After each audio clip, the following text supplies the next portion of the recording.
Dito po sa Philippine National Police, lahat po ng action ng Philippine National under po sa atin, it's all legal po. When it comes to illegal, meron naman po kami mga ginagawa po dyan. Hindi ko na sinabi illegal. Akin lang, basta yung ginawa ng tao mo, sagot mo, dahil ikaw si PNP, di ba? Dapat ganun. Yan man talagang kuhan natin, trabaho natin. Sagot ko kayo lahat dahil you are carrying out my orders. Yes, sir. Tama po yan. Kasi ang mandate po ng CIDG is really to effect po yung mga warrants of arrest po. Okay, yeah, just for the record. Just for the record, Madam Chair. Thank you. Yes, maraming salamat. Palibhasa inassign nga ni Chief PNP si General Torre bilang lead ng pag-aaresto kay former President. Masasabi ba natin na yung aresto ni PRRD ay CIDG operation? It's a PCTC operation, ma'am, requested to the Philippine National Police. Pero kayo ang lead, so ikaw ang masasabi natin. Kitang-kita naman doon sa video, kayo nagmamando, sangkatutak yung pulis, pero kayo yung pinakamatasang rango. Pagkatapos, talagang CIDG operation ng labas. Tama ba yun? Sa level, ma'am, ng implementation ng orders, pagbigay ng mission, that is led by me, supported by the other units of the Philippine National Police, as directed by the Chief of the Philippine National Police. That's right, but I did not see any other higher-ranking generals than you. You were the only one there. You were clearly the one leading the pack and determining what would happen next. Baka hindi lang siguro, ma'am, na nakikita ang ibang high-ranking officers doon sapagkat makamix ang Sinabi kanila. mo nga, Nick, na you said that well, sir, ako ang pinakamataas dito. Yes, sir. I'm two-star, di ba? Yes, sir. Oh, so you stick to that. Pero meron, sir, mga matataas na official Oh, doon, pero sir. ikaw, And sinabi together mo with lahat. me, ma'am, sir, Sino-sino na mas mataas sa'yo at nagmamando? Wala naman kasi kaming narinig. Ikaw lang ang nandun. Operational matters then. Operational matters. Wala namang masama kung ikaw ang inassign. Di syempre, gagampanan mo, di ba? We are under the direction of the Chief PNP. He was there personally. Ang pag-implement lang, sir, ng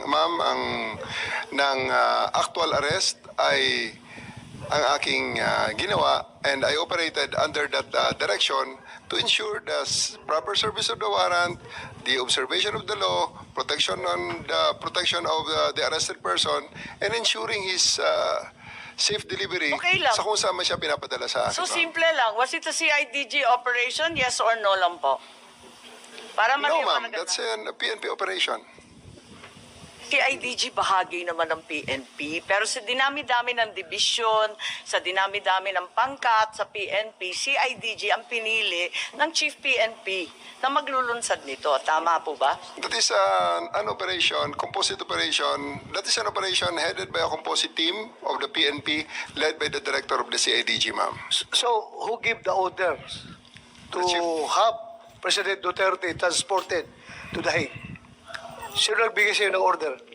Sir, my order is to serve, the order that I received from the Chief of the Philippine National Police is to serve the warrant and ensure his delivery to the 250th Wing, to the team that will deliver him to The Hague. On the nuances of the higher authorities, I may not be privy to that information. Okay, hanggang doon lang sa 250. Sino nagpadala sa kanya sa aeroplano? Nagpasakay sa aeroplano? The order for me, sir, is to deliver him to the team that will deliver him to The Hague. And Sinong team na yun? Na-establish naman natin, sir, that it is done by the Interpol. Interpol. Sinong Interpol doon? Sinong Interpol doon? Si Ambassador Lacanilaw? Si kanila o nag-order sa'yo na isakay sa aeroplano? Sir, I think we have already established. Yung order ko is for me to deliver him to the 250th Wing and deliver him to the team. Okay, at assist the nandun na team. siya sa 250 wing. Ngayon, pinilit mo siyang ilabas. Nakita ko pa yung matanda, humawak sa lamisa. Ayaw siya magpadala sa'yo. Ayaw niyang sumakay sa aeroplano. Sino?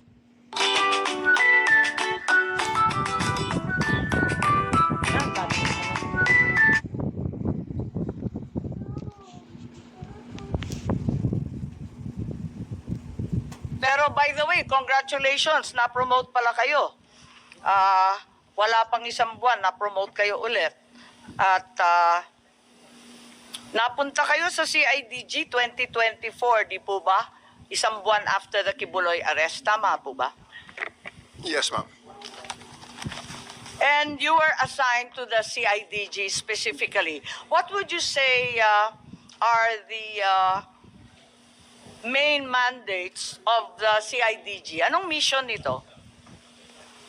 We're the lead investigating unit of the PNP on matters delving on major crimes and those involving economic sabotage and other sensational cases that may be assigned by the Chief of the Philippine National Police. So, to reiterate, it's monitoring, investigation, and prosecution of all crimes related to economic sabotage and other crimes of such magnitude to the extent that they're commissioned by highly placed or professional criminal syndicates are involved. Tama po ba yun? Yes, That ma'am. is your mission, in That's the fact. general mission, ma'am. Yes, and part of the CID mission as well is to investigate major violations of the revised penal code, right? Yes, ma'am. Okay, so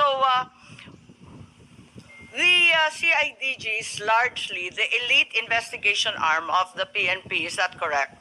Yes, ma'am. Criminal Investigation and Detection Group, tama? Yes, ma'am. Kung ganon, yung pag-aaresto ng high-profile persons katulad ni PRRD, kasama sa core function ninyo, investigasyon pa rin ba yun? Implementation of warrants is part of CIDG's mandate, ma'am. Yes, but it's the after effect. It's not the core function. Bakit kayo naging lead? Kitang-kita naman, nung March 11, not only was the CIDG involved in the arrest, kayo pa rin yung lead sa operation. Yes, We can clearly see na kayo ang pinakamataas. You were the highest ranking member of the PNP in many of the videos. I was directed by the Chief of the Philippine National Police, ma'am.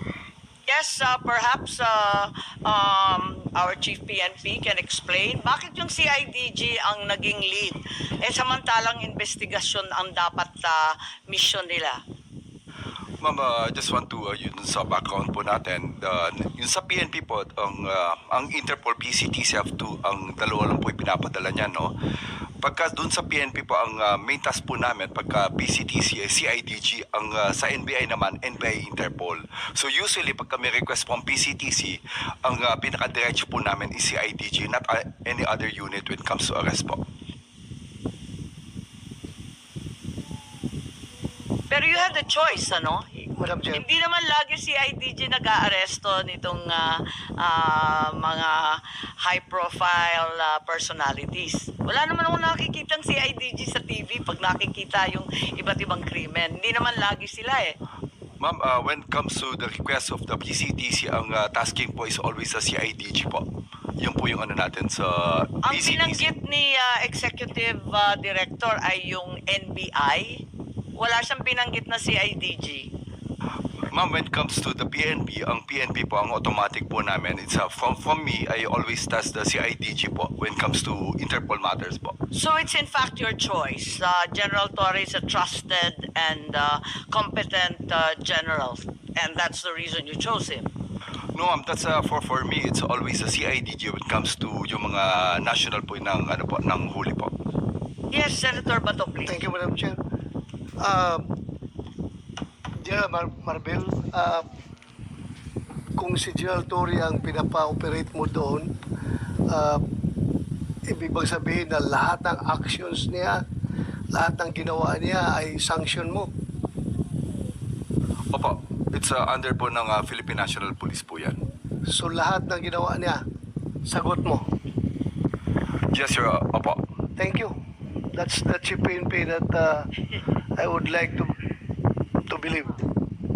Whatever your people does or fail to do, sagot mo. Diba? Just want to clarify, no, ang sinasabi po natin,